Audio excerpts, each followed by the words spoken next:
Hey guys, welcome to the rural academy. और आज ला रहा हूँ मैं आपके लिए यूपीएससी और स्टेट पीसीएस एग्जाम के लिए डेली करंट अफेयर्स। तो आज इसी क्रम में हमारी डेट है 9 जून और आज यहाँ पर हम इसका करंट अफेयर्स देखेंगे। तो चलिए स्टार्ट करते हैं आज का वीडियो। देखते हैं मैं क्या क्या डिस्कस करना है यहाँ पर। देखिए, आज का पहला प्रश्न है आपका, निम्नलिखित युग्मों पर विचार कीजिए। यहाँ बताना है कौन सा सही सुमेलित है। अब देखिए, यहाँ पर कुछ समाचारों में आए पद हैं, समाचारों में आए कुछ वर्ड हैं और इनका संबंध किससे है ये यहाँ पर मैच करना है। पहला वर्ड है प्रकृति, ये यहाँ पे लिखा है वेब आधारित डैशबोर्ड। सेकंड है नूर, ईरान का पहला सैन्य उपग्रह। थर्ड है पिच ब्लैक, अंटार्कटिक क्षेत्र में खोजा गया खनिज पदार्थ। देखिए, बात कर लेते हैं प्रकृति की। प्रकृति को अभी हाल ही में आईआईटी दिल्ली के यहाँ पर शोधकर्ताओं ने विकसित किया है और इसका प्रयोग प्रकृति का यहाँ पर जो प्रयोग है ये भारत में कोविड-19 के जो है प्रसार की भविष्यवाणी करने के लिए ये वेब आधारित डैशबोर्ड इसे विकसित किया है प्रकृति। और इसकी फुल फॉर्म यानी पूर्ण रूप जो है, यानी पी से यहाँ पे प्रिडिक्शन, ए से prediction and assessment of corona infections and transmissions in India. तो ये एक वेब आधारित डैशबोर्ड है और भारत में 3 सप्ताह की अवधि तक के कोविड-19 मामलों की ये राज्य और जिलेवार विस्तृत भविष्यवाणियां प्रदान करेगा। तो यहाँ पर पहला वाला कथन बिल्कुल सही है।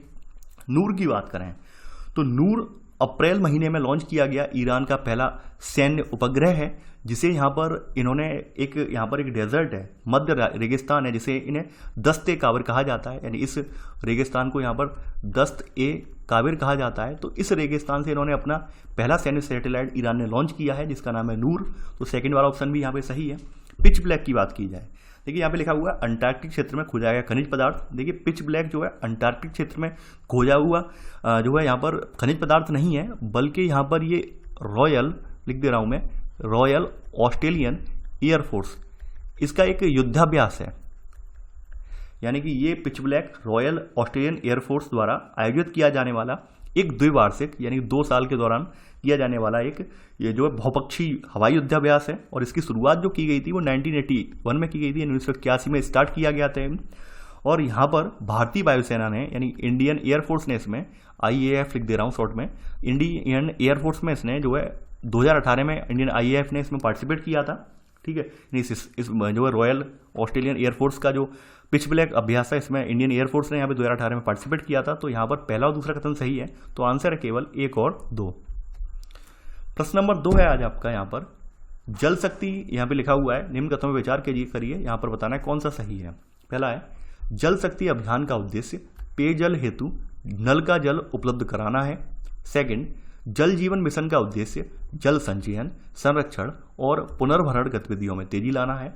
थर्ड है जल शक्ति अभियान को 1 जुलाई 2019 को प्रारंभ किया गया था। देखिए, यहाँ पर अगर बात करें जल शक्ति अभियान, तो इस अभियान का उद्देश्य जल संचयन, संरक्षण और पुनर्भरण गतिविधियों में तेजी लाना है, न कि नल का जल उपलब्ध कराना। तो यहाँ पे पहला वाला कथन गलत हो जाएगा। दूसरे कथन की बात कर लेते हैं यहाँ पर। देखिए, जल जीवन मिशन जो है, ये आपका जो जल जीवन मिशन है, अगर इसकी उद्देश्य की बात करें, इसके तहत हमें सन 2024 तक यानी सन 2024 तक पूरे देश में पेयजल हेतु नल का जल उपलब्ध कराने की प्रतिबद्धता व्यक्त की गई है। यानी जल जीवन मिशन के तहत सन 2024 तक यहाँ पर पूरे भारत में नल का जल उपलब्ध कराने की यहाँ पर जो रखा गया है उद्देश्य।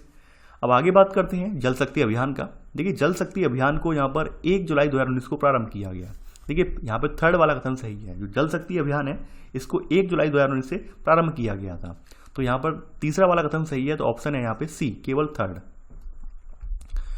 प्रश्न नंबर 3 है आज आपका, निम्नलिखित युग्मों पर विचार कीजिए। यहाँ बताना है कौन सा सही सुमेलित है। यानी कि ये कुछ सामरिक दृष्टि से पेट्रोल के भंडार हैं भारत में और कौन से राज्य में है वो यहाँ पे बताया गया है। यानी कि कौन सा तेल भंडार किस राज्य में पड़ रहा है। पादुर कर्नाटक, चंदीखोल उड़ीसा, मंगलौर कर्नाटक। देखिए, भारत के सामरिक दृष्टि से तेल के भंडार हैं तो वर्तमान में विशाखापट्टनम यानी कि आंध्र प्रदेश में है। यानी विशाखापट्टनम आप जानते हैं कहाँ पड़ता है, आंध्र प्रदेश में पड़ता है। आंध्रा लिख दे रहा हूँ यहाँ पे मैं। ठीक है, विशाखापट्टनम में है। मैंगलोर यानी कर्नाटक, जो मैंगलोर जो पड़ता है, यानी कि एक स्थान आपने सुना होगा मंगलौर या मैंगलोर के रूप में, तो ये कहाँ पड़ता है, कर्नाटक में पड़ता है। यहाँ पर ये जो है सामरिक दृष्टि से तेल पेट्रोल भंडार है। ठीक है, इसके अलावा पादुर कर्नाटक में पड़ता है, यहाँ पर भी है। ठीक है, इनके अलावा यहाँ पर उड़ीसा का चांदीखोल, जो चंदीखोल या चांदीखोल यहाँ पर भी है। और यहाँ पर लिखा गया है मंगलोर, जो कर्नाटक, यहाँ पर भी ये तो पहले बता दिया मैंने। तो यहाँ पर तीनों ही ऑप्शन सही हैं, तो ऑप्शन होगा यहाँ पर डी, यानी 1, 2 और 3। प्रश्न नंबर चौथा है आज आपका यहाँ पर कि यहाँ पे बताना है कौन सा कथन सही नहीं है, यानी गलत प्रश्न, यहाँ पे गलत ऑप्शन कौन सा है। पहला है यहाँ पर नाट्यशास्त्र नामक प्राचीन ग्रंथ कश्मीर के दार्शनिक अभिनव गुप्त द्वारा रचित ग्रंथ है। सेकंड, भारतीय नृत्य कला को 3 भागों शास्त्रीय नृत्य, लोक नृत्य एवं जनजाति नृत्य में बांटा गया है। थर्ड, अंतर्राष्ट्रीय नृत्य दिवस की शुरुआत भारतीय संस्कृति संबंध परिषद द्वारा की गई। देखिए, अगर बात करें तो द्वितीय शताब्दी ईसा पूर्व जो भरत मुनि थे, नाम सुना होगा आपने, भरत मुनि, तो इन्होंने नाट्यशास्त्र की रचना की थी, नाम आपने सुना होगा। ये दूसरी शताब्दी ईसा पूर्व हुए थे, तो इनके द्वारा रचित नाट्यशास्त्र एक शास्त्रीय नृत्य पर एक प्राचीन ग्रंथ है, यानी क्लासिकल नृत्य जो है, ये क्लासिकल डांस जिसे बोलते हैं, उस पर रचना की गई, एक रचना किया गया एक प्राचीन ग्रंथ है, जो नाटक, नृत्य और संगीत कला आदि का ये स्रोत माना जाता है, ये वाला ग्रंथ। तो यहाँ पे पहला वाला ऑप्शन गलत है, यानी इसकी रचना अभिनव गुप्त ने नहीं बल्कि भरत मुनि ने, यहाँ पर आपको बताया मैंने, द्वितीय शताब्दी ईसा पूर्व की थी। आगे बढ़ते हैं, यहाँ पर बताया गया भारतीय नृत्य कला को यहाँ पर 3 वर्गों में बांटा गया है, शास्त्रीय नृत्य, लोक नृत्य और जनजाति नृत्य। देखिए, यहाँ पर अगर बात करें यहाँ पर तो भारतीय नृत्य कला को 2 वर्गों में बांटा गया है, तीसरा वर्ग यहाँ पर नहीं है, केवल 2 वर्ग हैं, 2 वर्गों में बांटा गया है, यानी शास्त्रीय नृत्य पहला वर्ग हो गया और दूसरे वर्ग में लोक नृत्य और जनजाति नृत्य एक साथ रखे गए हैं। तो यहाँ पर शास्त्रीय नृत्य यहाँ पर शास्त्र सम्मत, यानी कि शास्त्रों के अकॉर्डिंग जो आपके ग्रंथ वगैरह दिए गए हैं, ग्रंथों में जो उनकी परिभाषा है, जो उनके करने का तरीका है, उसके अकॉर्डिंग होता है।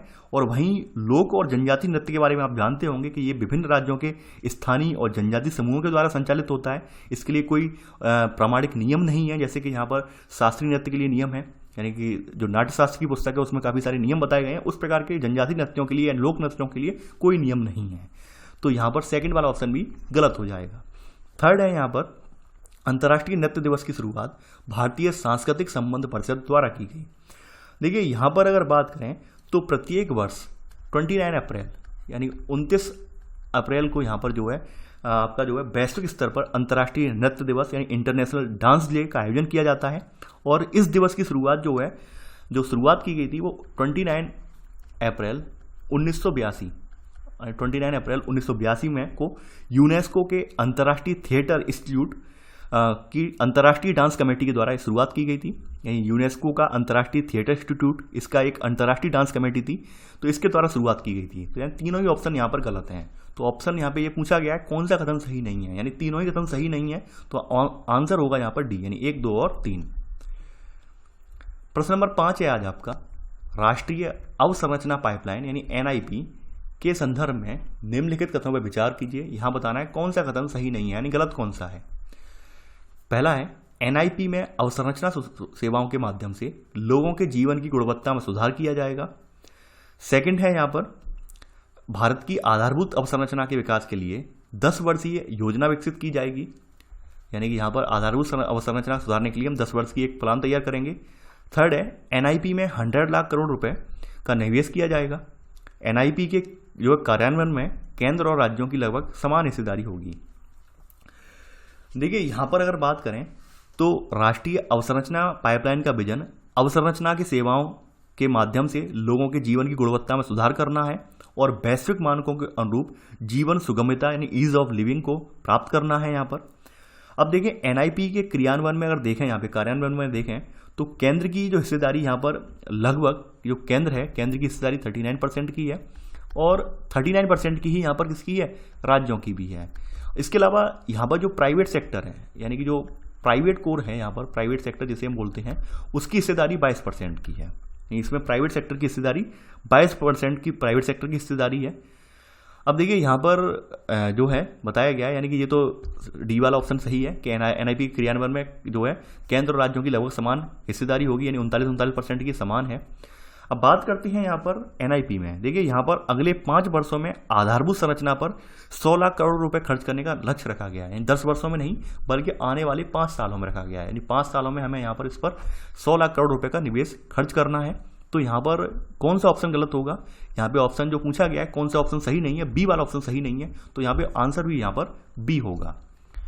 तो ये तो था हमारा आज का वीडियो। आई होप आपको आज का वीडियो पसंद आया होगा। देखिए आप लोग वीडियो को लाइक शेयर करना ना भूलें। इसके अलावा हमारे चैनल स्टडी विद मयंक को सब्सक्राइब करना, उसे ज्वाइन करना ना भूलें। तो चलिए आज के लिए बस इतना ही। Thanks for watching. जय हिंद।